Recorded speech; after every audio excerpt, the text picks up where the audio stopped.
When I was younger, I wanted my sister to go away. I didn't want her to die, necessarily. I didn't want anyone to physically hurt her. But I wanted her to go away. Not even permanently, just for a while. Just enough time for my parents to shine their gaze on me just for once, just for a little while. But that didn't happen. Claire had everything. She was beautiful, popular, smart. She was in every extracurricular. She received fantastic marks. The principal knew her by name in a good way. She came out of the womb as the golden girl of the family. The worst part, she was nice to everyone, especially me. She went out of her way to befriend me, make a sister connection. When she was 5, she drew pictures of us together. When she was 10, she read my favorite YA series so we could talk about it. She tried everything.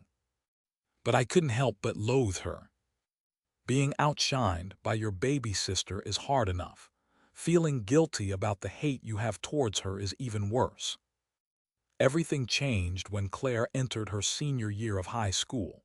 She was 18 and having her dream high school experience. I was in my second year of college by this point and still living at home. I was just about to lock myself in my room for the night with my hot date of reality TV when I heard it. "Oh, stop it, you're bad."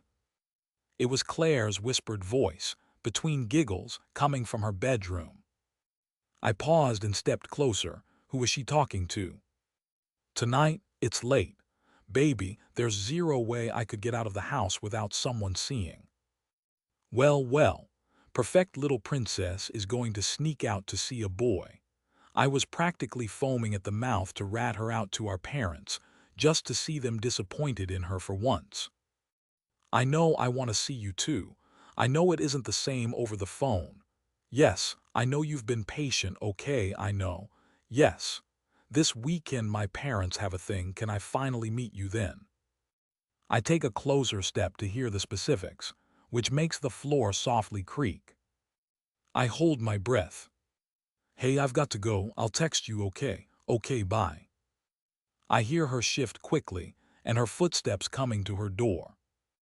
My panic surges, and I try to get as far away from her room as possible in a matter of seconds. Just then her door swings open. "Oh, Sissy, it's you." She smiles, out of breath from coming to the door. "Just going to my room," I say cautiously. Normally I would bite her head off for using the nickname she has always called me, but I let it go. I've always hated it, though I don't understand exactly why. She smiles at me in relief, and I decide to make sure I wasn't imagining the earlier conversation I overheard. "Claire, I wanted to invite you to a concert I'm going to on Saturday. Do you want to go? Mom and Dad have their party, so we can grab a bite and go," I offer. Her face falls.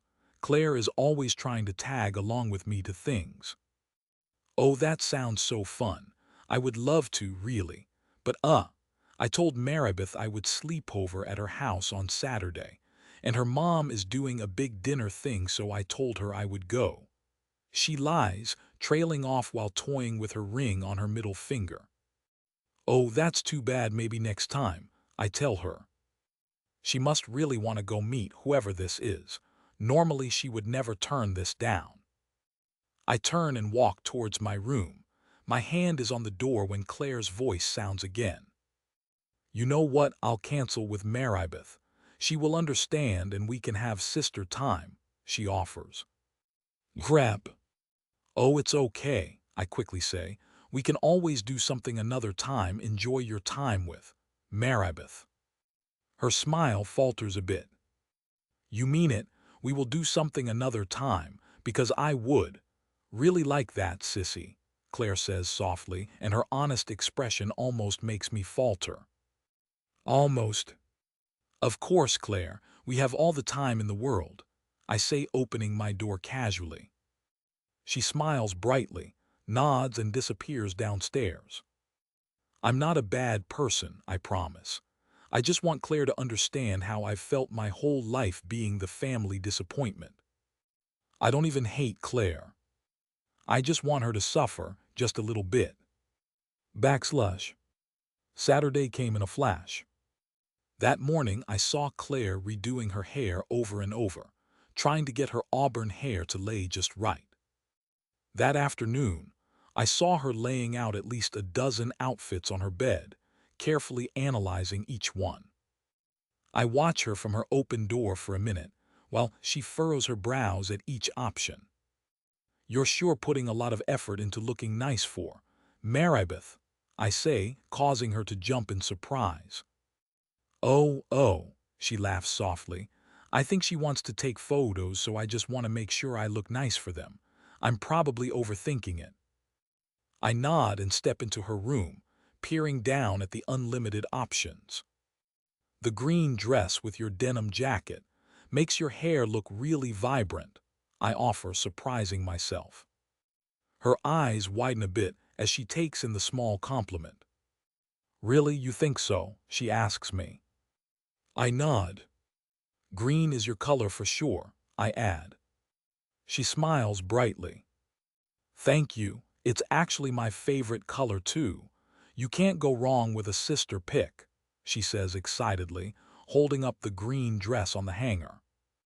The sudden sisterhood moment starts to make me feel overwhelmed. I force a smile and begin to walk out of the room before I remember. Oh, I'm leaving at 7 for my concert. When is Maribeth picking you up? I ask. She seems confused for a half-second, but corrects her face quickly. Oh, about 7:30. Don't worry, I'll lock up before I leave, she says casually, opening her jewelry box on her bed. Sounds good, have fun tonight. I call over my shoulder as I head to my room. You too, Claire calls after me, and even though she's only a few feet away, for some reason she already seems so far away from me. Backslash. The concert wasn't real. I had no plans for one, which was also why I insisted she go to her actual plans. My plan was easy. I would leave the house at 7:00 p.m., grab some food, then circle around for a while. Once Claire was gone, I would go to Maribeth's house, claiming she forgot something at home. She wouldn't be there, and then I would call my parents in a fake panic, causing them to leave their party and come home to track Claire down. Claire gets caught with whatever boy she's with, Mom and Dad yell at her. She gets the "how could you disappoint us like this" face, and I revel in their anger.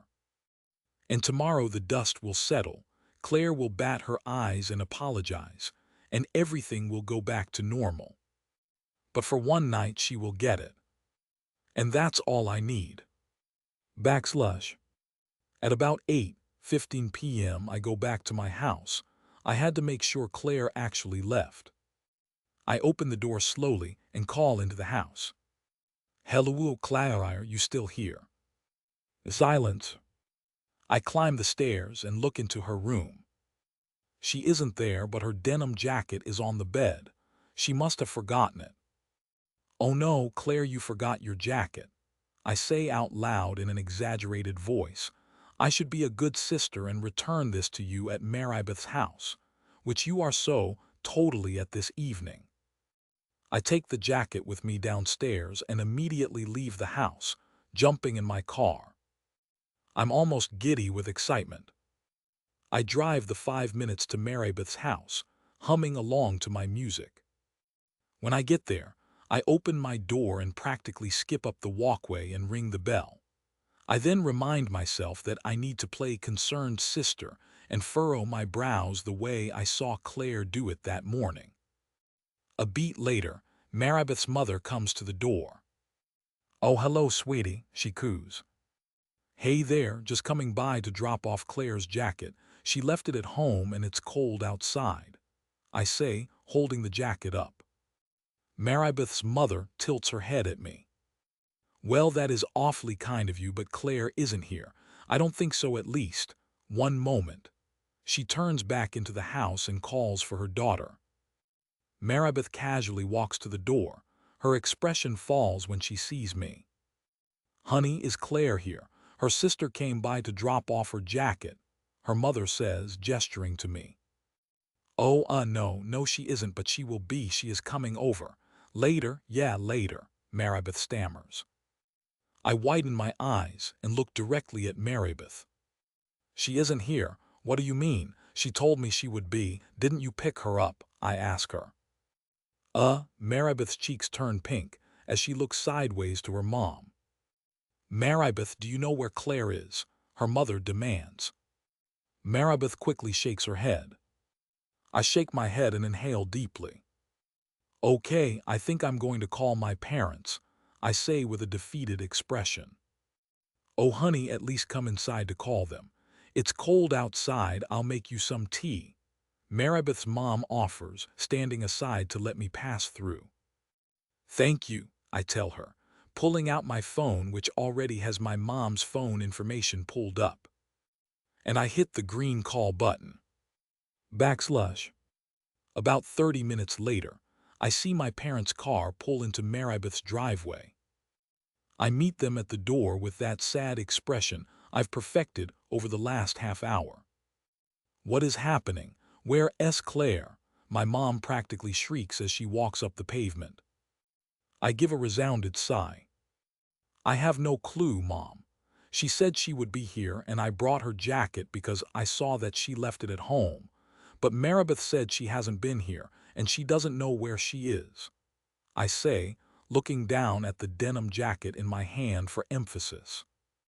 My mom puts her hand on my shoulder and looks me in the eye. It's a nice thing you did bringing that to her. If you hadn't, we wouldn't have known she wasn't here, she says, squeezing my shoulder with her manicured hand. A small beam of pride wells up in my chest, but I only offer her a sad smile. My dad, who had been talking to Maribeth's mom, walks over to us. When was the last time you called her? He asks, pulling out his phone. Crap. I didn't call once. Oh, just a few minutes ago, I respond. My dad nods and pulls up Claire's contact info. I see him dial as he steps to the side of the living room with his ear to the phone. This just isn't like Claire, to disappear like this, my mom says. I feel my shining moment growing. It isn't, you're right. Do you think she lied, on purpose? Lied to you, Dad, and me? Maybe she lied to go do something that you wouldn't have approved of. I say timidly, I have to make it sound like I'm coming up with the theory as I'm talking. Really sell it. As I'm watching the gears turn in my mom's head, Maribeth and her mother appear in the room again. Maribeth looks like she's about to throw up, and her mother has a stern hand on her shoulder. Go ahead, tell them what you told me, her mother says sternly. Maribeth is silent. I said, now, young lady, or so help me God. Okay, Maribeth squeaks, I don't know where Claire is, that is true, but I know what she's doing. My mother raises her eyebrows at her. Oh, here we go. Maribeth fiddles with the hem of her sweater, looking straight down at the hardwood floor. Claire was meeting a boy tonight, and she asked me to cover for her. I feign shock on my face. A boy, my mom asks. What boy? A boy from your school. Maribeth shakes her head. No, she met him, online, Maribeth whispers. The shock on my face is no longer fake. What? I yell. Oh my God, my mom gasps, turning to find my dad. I'm sorry, I'm so sorry.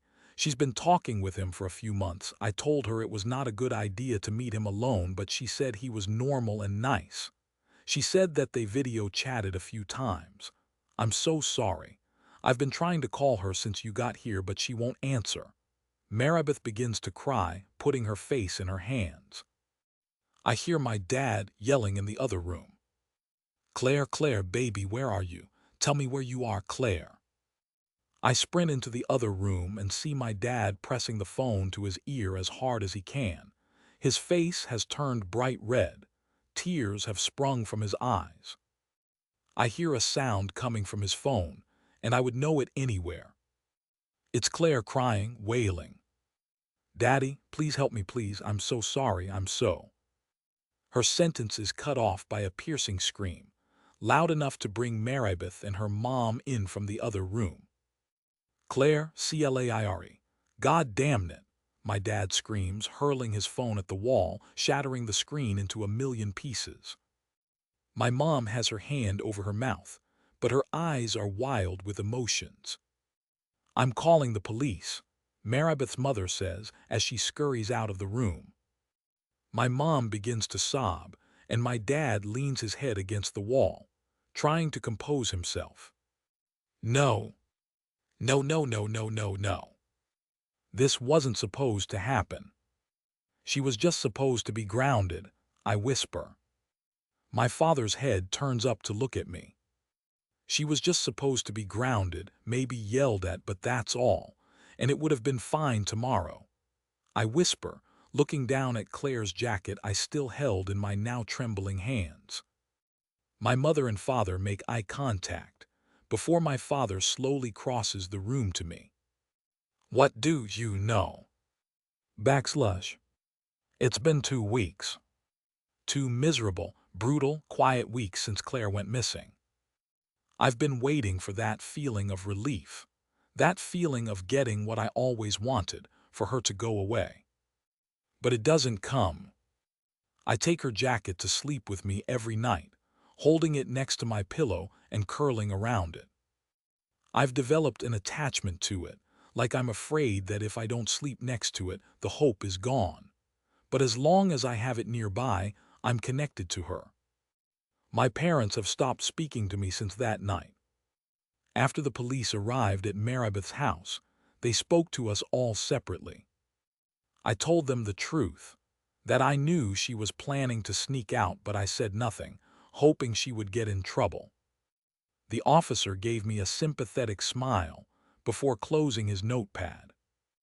During this time, all they have gathered was that Claire did meet someone online who claimed to be 18 and named Ethan. Ethan was careful to not talk about plans or any specifics over text or message. They mostly spoke on the phone. They found phone calls and text messages going back months and months. They did find video calls, but they appeared to have been tampered with, as well as their chats. Whoever did this has done it before. And from the messages, they've gathered that Ethan knew everything about Claire already, seemingly before she even told him. And they finally figured out where he picked her up from, and it was less than a mile from our house. They found his phone at the park down the road from us, the opposite way from Maribeth's house. The screen was broken, but it still turned on. My sister was the only saved number. Ethan figured out a way to cover his tracks, but the police keep saying they'll stay on it. Every time the phone rings or someone knocks on the door, my mom just about has a heart attack running to answer. She will say a few things in passing to me, but she's just so sad. She just stares at Claire's photo. Sometimes she cries, but she's mostly quiet. My dad, I know he blames me. I've tried to explain that I had no idea it was a boy online. I thought it was someone from her class. I would never want her to get hurt. He doesn't care, especially once the police pulled the records and he realized I never called her myself that night. "What if you called her once you got to Maribeth's? You could have spoken to her. What if you could have figured out where she was?" he had asked me. To which I had no response. He leaves the house every day to look for her.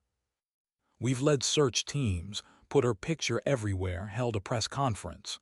Everything the police said would help. We even posted a reward. But the days pass, and my sister doesn't come home. Backslush. It was a Monday when we found out. When you find out something that impacts the rest of your life, you really zone in on everything around you in that moment. The wallpaper that had begun to lightly peel above the mantel that held Claire's soccer photo. The smell of the Febreze my mom had just sprayed in the living room when the detective called and asked if he could come by to talk. The sound of the garbage truck making its way down the road. If I close my eyes, I'm back sitting on the couch next to my mom. My dad refused to sit. He wanted to remain standing, no matter how much the detective insisted otherwise. That Monday was the day I found out that Claire was really gone.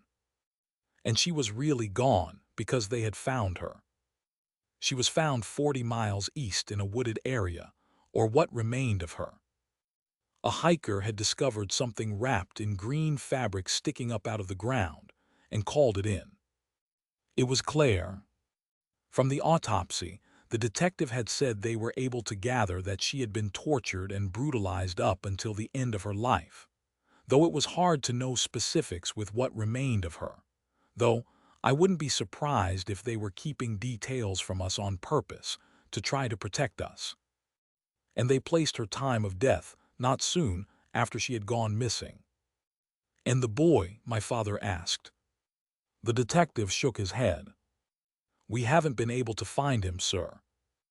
I still clutched her jacket while he continued to tell us the news as gently as he could. Though I couldn't look at the detective, I just stared at Claire's photo on the mantel, in her green soccer uniform. Green. I always liked her in green. In my time, I've had to think about Claire. I've realized I actually liked quite a bit about her. I liked her laugh, her style, her unwavering kindness and optimism. And that was all I had of her now. These memories, these things I admired but could never bring myself to tell her, and now I never will. We held her funeral a week later, a closed casket, but there were enough flowers to rival a garden. We opened the floor for people to speak, and everyone spoke about how Claire had touched their lives in some way. It became too much to handle. I retreated to the parking lot to smoke a cigarette in an attempt to gather myself. I was standing outside for only a moment when I saw my mom approach from the corner of my eye. "Could I have one?" she asked. I raised my eyebrows but held the pack and lighter out to her. She lit a cigarette and took a long drag before staring out into the lot. We sat there for a moment in uncomfortable silence. "She adored you, you know," my mom finally says. I turned to her in surprise. "No, I mean, she was always good to me, but I don't think I start." "She did, though. She idolized you. From the moment she understood anything, you were her big sister and she just loved you. Her first real word was Sissy. Did you know that?" my mom tells me, taking another drag of her cigarette. I stare at her in shock. "I didn't know that." "No," I whisper. We sit in silence again, before it's my turn to break it. We were supposed to have more time. We were supposed to become friends later, be there for one another, the whole thing. And if I had just called her, or been less jealous, it's just not fair. "Death is never fair, honey," my mom interrupts, tossing the finished cigarette in the dirt and stepping on it with her boot. I feel my cheeks become wet. It must be rainfall. I reach my hand out to catch a drop and realize the sky is bright and blue. The wetness is coming from my eyes. "I'm so sorry, Mom. I wish I had done more," I whimper. My mom looks at me with a sympathetic expression, and she wraps me into a tight hug. I let myself cry into her shoulder. "You don't have to apologize to me, honey. Just take it one day at a time. That's all we can do," she says into my hair before patting me on the back and heading back inside. I sit down on the sidewalk, or collapse really, and just look up at the sky. I'm not very religious, but I would like to think Claire is looking down on all of us today. That she's here, and laughing over the dramatics of the day, but admiring the beautiful flowers that bloomed just for her. If I close my eyes, I can hear her faint laugh carry through my memory, and I dread the day I will inevitably forget it. I scratch at my new tattoo on my wrist, remembering to put lotion on it, so I welcome the distraction and pull the small tube out of my bag and roll up my sleeve. Smiling at the word Sissy in green ink, forever etched on my skin,